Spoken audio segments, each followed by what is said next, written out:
This is the story of three plastic bottles, empty and discarded. Their journeys are about to diverge, with outcomes that impact nothing less than the fate of the planet. But they weren't always this way. To understand where the bottles end up, we must explore their origins. The heroes of our story were conceived in this oil refinery. The plastic in their body was formed by chemically bonding oil and gas molecules together to make monomers. In turn, the monomers would bonded into polymer chains to make plastic in the form of millions of pellets. They were melted at manufacturing plants and reformed in molds to create the resonant material that makes up the tribalist bodies. Machines fill the bottle with sweet poppy liquid, and they will then grab it, shipped, bought, opened, consumed, and unceremoniously discarded.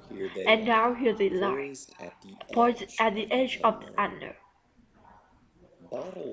Bottle 1, like hundreds of millions of tons of this plastic street, ends up in a landfill. This huge dump is spent each day as more trash comes in and continues to take up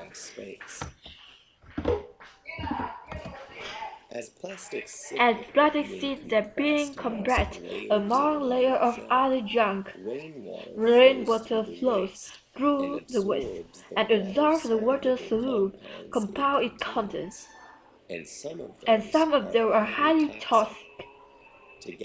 Together, they create a harmful stew called leakage, which can move into groundwater, soil, and streams, poisoning ecosystems and harming wildlife. It can take bottle 1 organizing 1,000 years to decompose. Bottle 2's journey is strenuous, but unfortunately no happier. He floats on a trickle that reaches a stream that floats into a river, and a river that reaches the ocean. After months lost at sea, he is slowly drawn into a massive vortex where trash accumulates,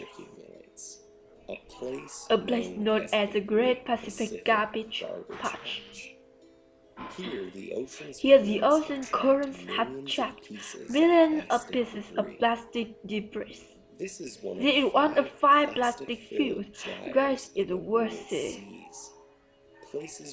Places where the pollutants turn the water into a cloudy plastic soup. Some animals like seabirds get entangled in the mess. They and others mistake the brightly colored plastic piece for food.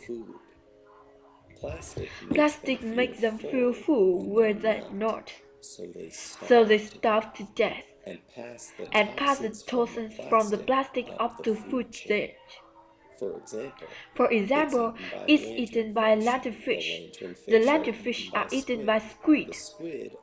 The squid are eaten by tuna, and the tuna are eaten by earth. And most plastics don't biodegrade, means they destined to break down into smaller and smaller pieces, called microplastics, which might rotate in the sea internally. But Bottle 3 is spared the cruel order. A truck brings him to a path where he and his company and compressed into a block. Okay, this sounds pretty bad too, but hang in there. It gets better. The blocks are shredded into tiny pieces, which are washed and melted, so they become raw material that can be used again. As if it's magic, Bottle 3 is now ready to be reborn. as somewhat completely new. For this bit of plastic, we must humble origins. Suddenly the sky is the limit.